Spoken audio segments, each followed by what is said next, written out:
we still have a very active, interesting life.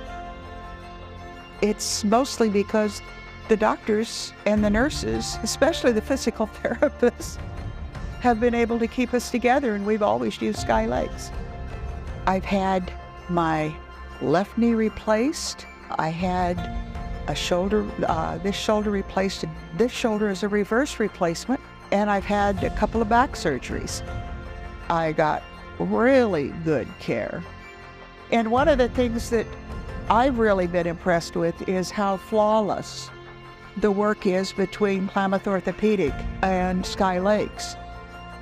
I'm able to do all the things I want to do because all of these things have been done. And I would have had nothing without the good care I got at Sky Lakes.